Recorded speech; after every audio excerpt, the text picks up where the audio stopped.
The world is still grappling with the COVID-19 pandemic.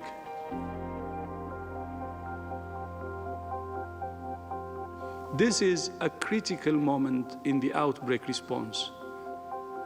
For us all, the fastest way for us to get through this is to act together. In the spring of 2020, as a microscopic but deadly virus brought the world to a grinding halt, the President of the United States fixed his ire on an unlikely target. We will be today terminating our relationship with the World Health Organization and redirecting those funds to other worldwide and deserving urgent global public health needs. The organization, once lauded for ridding the world of smallpox and bringing polio to the brink of eradication, has become a political flashpoint. Great Decisions investigates the global response to COVID-19, explores how geopolitical rivalries are spilling over into the realm of public health, and asks how the international community can prepare for the next pandemic. The World Health Organization. Next on Great Decisions.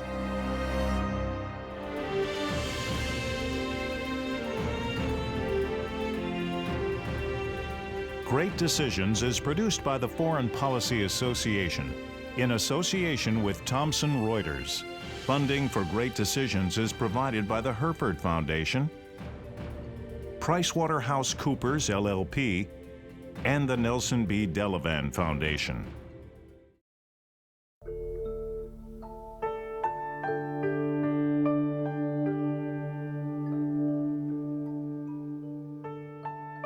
In the last week of May 2020, as an anxious spring rolled into a tragic summer, the 100,000th American died from COVID-19, and Donald Trump stepped into the Rose Garden to prosecute his case against the People's Republic of China.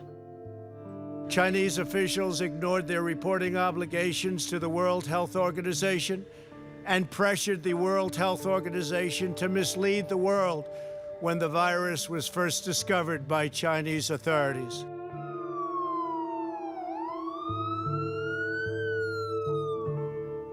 At issue were the early weeks of the outbreak.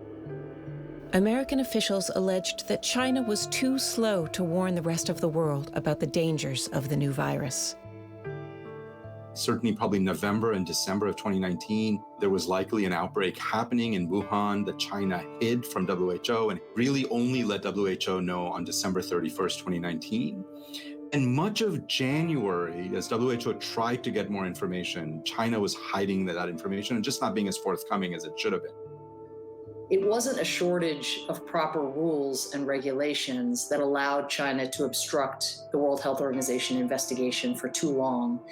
It was a problem of China, first and foremost, being obstructionist, not being transparent, being more concerned about its reputation than about averting a global pandemic. We now have a name for the disease, and it is COVID-19.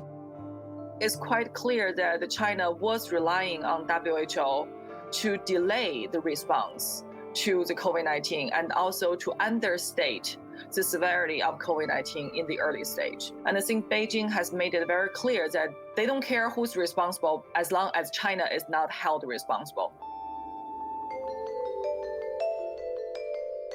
As COVID-19 exploded into a worldwide pandemic, some experts worried that the international response was leaderless and uncoordinated. It requires coordination at every level, globally, nationally, and locally.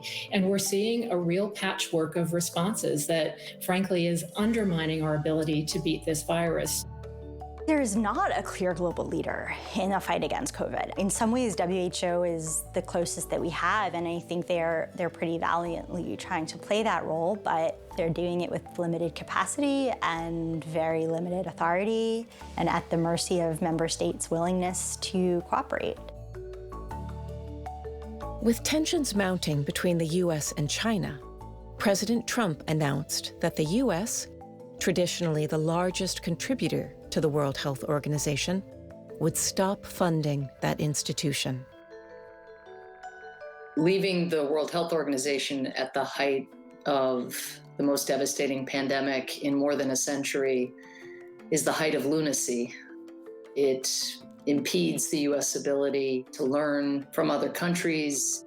It creates open season for China to step in and drive the World Health Organization in the direction that China thinks is in its interest. It's a humanitarian blow to vulnerable communities all around the world, which in turn is a blow to US leadership and US influence. That WHO was deliberately delaying the announcement of the severity, or delaying or artificially underestimating or understating the severity of COVID-19, at least in the early stage of the pandemic. As late as February 4th, the Secretary General of the WHO was still saying that there's no need for a country to overreact to COVID-19. Just because something is called the World Health Organization doesn't mean it's an unmitigated good that you can't criticize. I've had experience with the World Health Organization since my days in the Reagan presidency, and it's not the lean, mean, disease-fighting machine it was right after it was created in its early years, where it had enormous success. Mass infection and epidemics are a threat to every city, to every nation. Scientific and medical work on a local scale are no longer enough.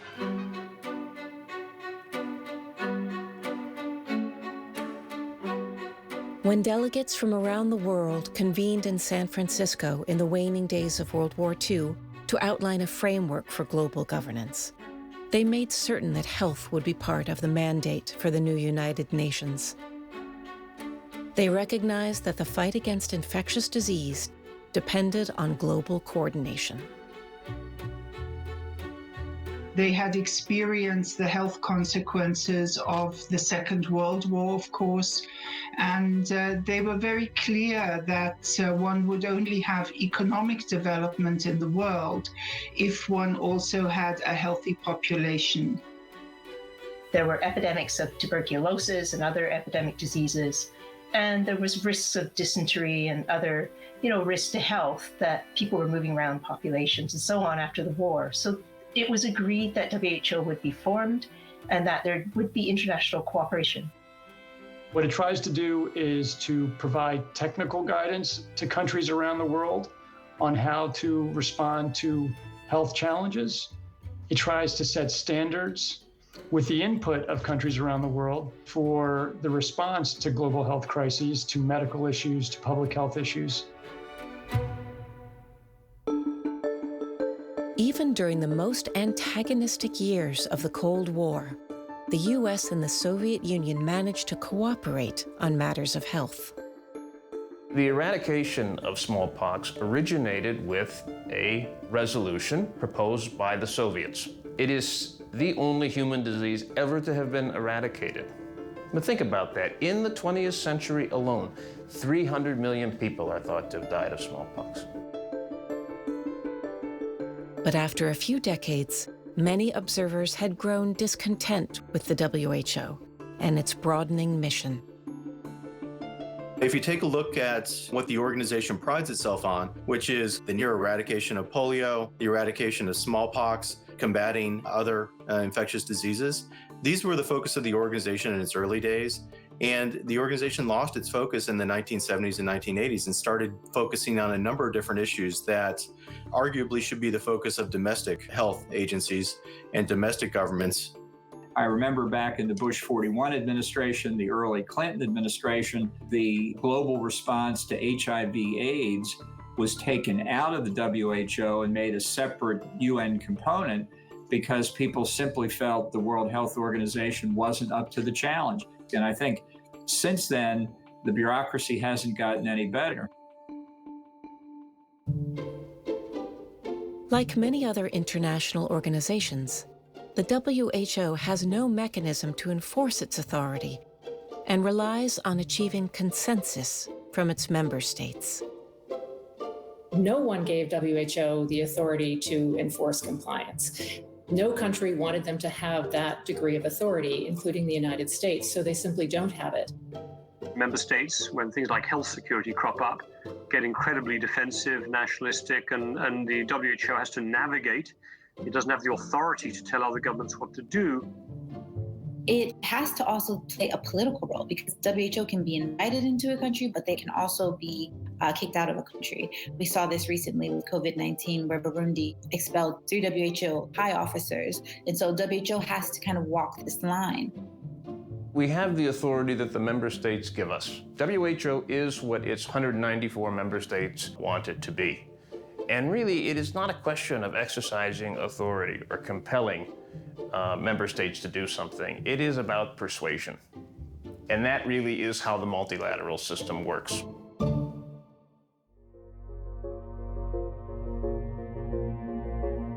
In 2002, doctors in southern China began documenting an alarming outbreak. Patients infected with a new type of virus were developing a condition known as severe acute respiratory syndrome, or SARS. Faced with the threat of this contagious new virus, the WHO sprang into action.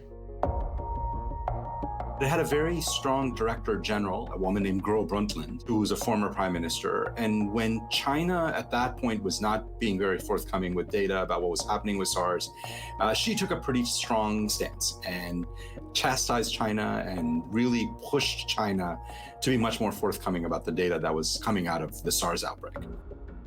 WHO had criticized governments in the past for not being transparent about health emergencies going on within their borders or infectious disease outbreaks, and had been heavily criticized for that. And Brundtland went ahead and did it anyway.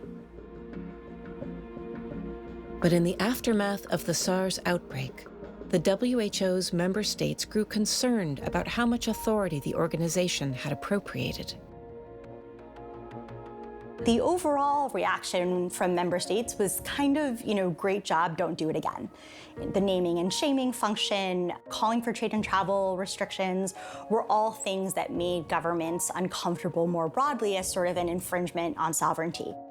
What came out of SARS was something called the International Health Regulations, sort of a set of rules of the road that WHO and all the countries were supposed to follow in the context of cross-national disease outbreaks. And part of IHR was the idea that WHO should not chastise and really stand up to the member states. As I have said before, and I can repeat, it took much too long time before we got that kind of collaboration to get the data and to know what advice to give and how to help them contain the outbreak. It took much too long time. There are no IAEA-like authorities within the International Health Regulation, and that was not an oversight. I was on the negotiating side for the United States, and it was a very deliberate decision.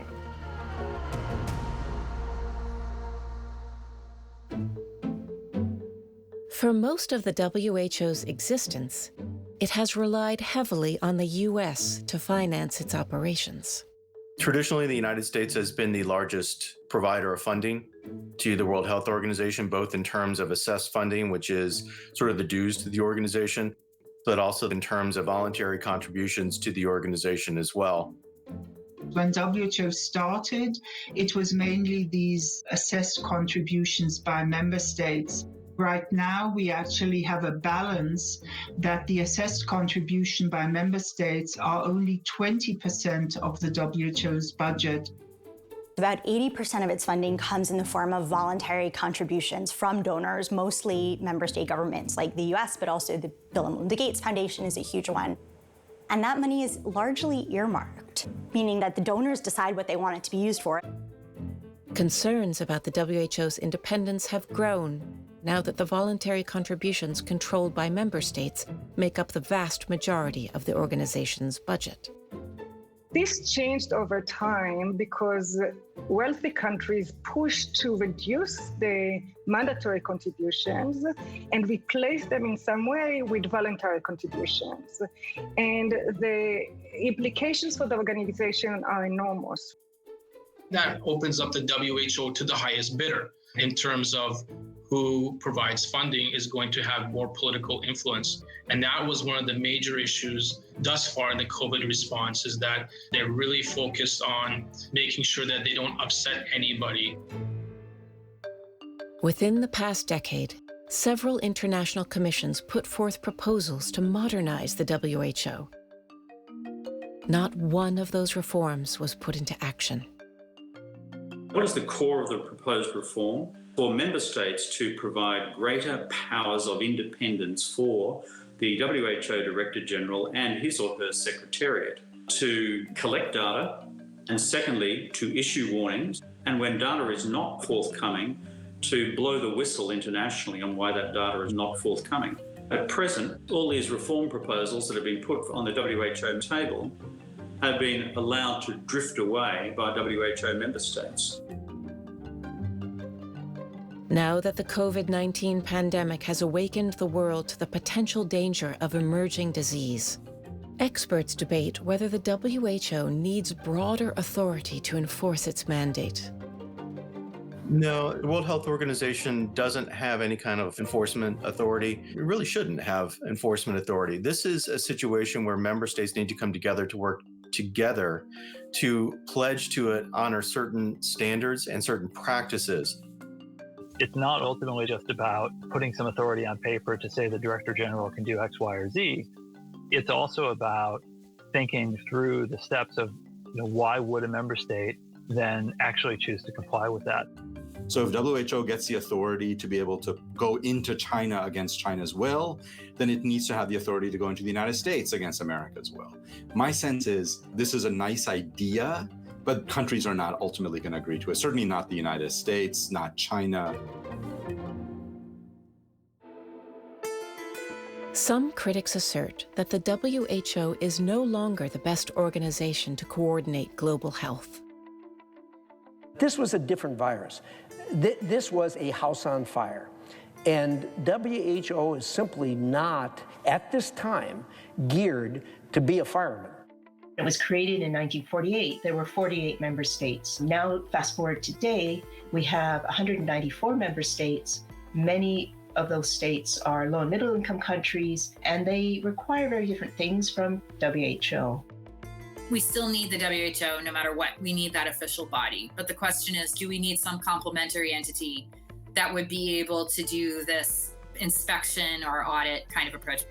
Or will we end up in a situation where we have nothing because the states weren't really able to cooperate with a China that's challenging not only the United States, but the whole liberal world order and its principles?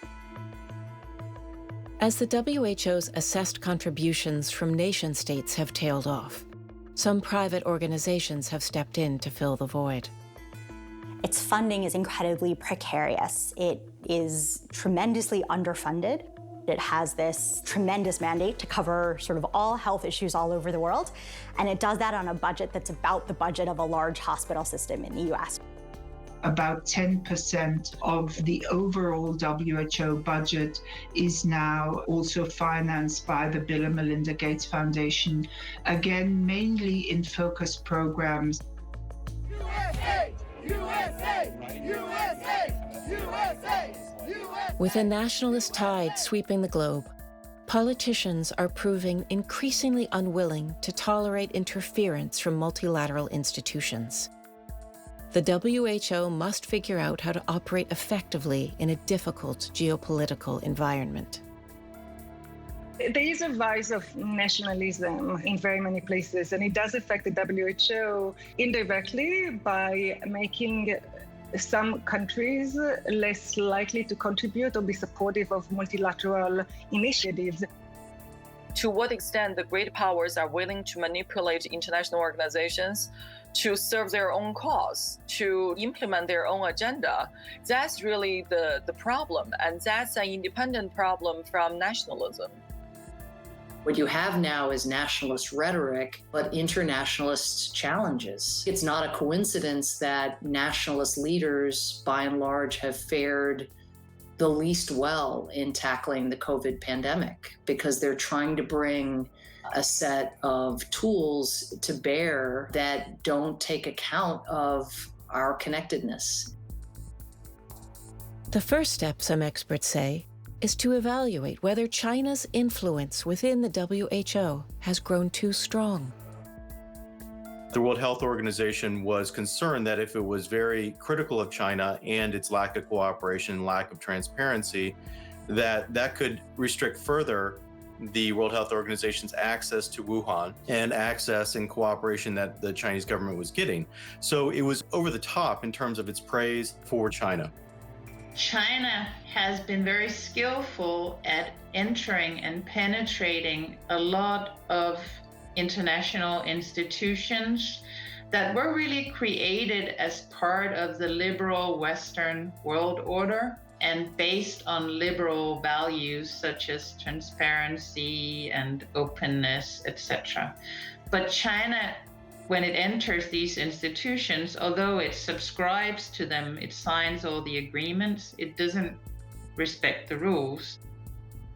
One of the reasons WHO was subservient to China in the coronavirus pandemic was that a Chinese national had been Director General for 10 years before the current DG.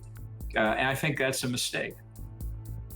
Every member state in every international organization tries to get its way. To the degree that China has influence that it should not have within the WHO, that's a failure of the Trump administration and of diplomacy and of other countries to build coalitions to block China's efforts. At a moment of rising tension between Beijing and Washington, the WHO has become a battleground. COVID-19 has fallen smash in the middle of a geopolitical conflict between the United States and between China. For political reasons, the United States has held back and has not joined many of these attempts to create a truly global approach.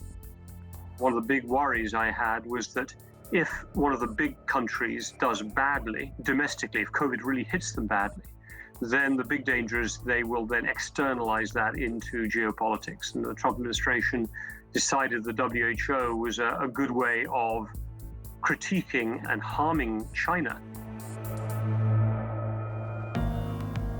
The challenge currently facing American policymakers is to determine how the U.S. can play a leadership role in the field of health. In a bipartisan way, most people have recognized that investments in developing health systems is an investment in U.S. national security.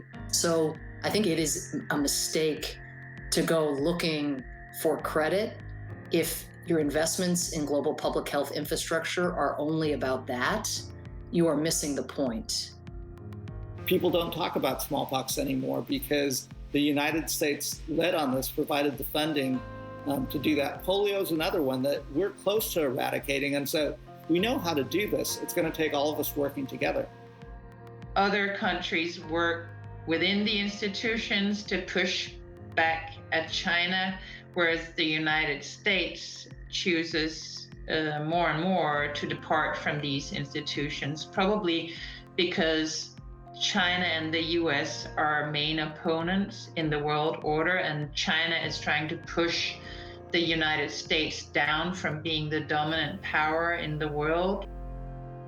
A lesson of COVID is, maybe the overarching lesson, is that there is no them. It is just us. We are all susceptible to the same microbes.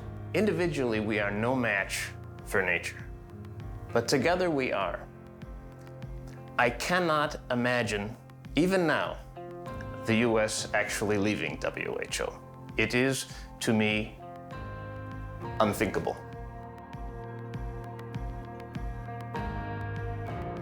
Going forward, the most crucial question will be what lessons the international community can learn from the COVID-19 pandemic to make sure it responds more effectively to the next emerging disease. Back in 1948, the WHO's constitution boldly proclaimed that The achievement of any state in the promotion and protection of health is of value to all. But today, the stakes for the global community are even higher. In our interconnected world, the failure of any state is a danger to all.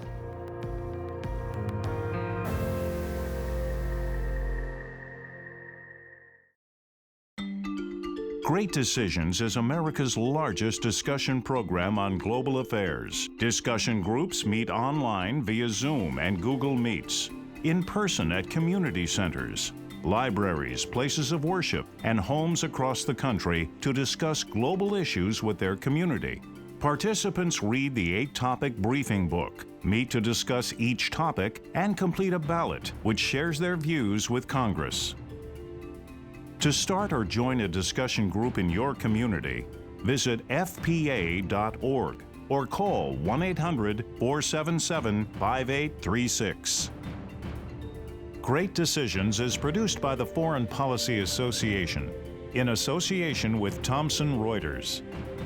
Funding for Great Decisions is provided by the Herford Foundation, PricewaterhouseCoopers LLP, and the Nelson B. Delavan Foundation.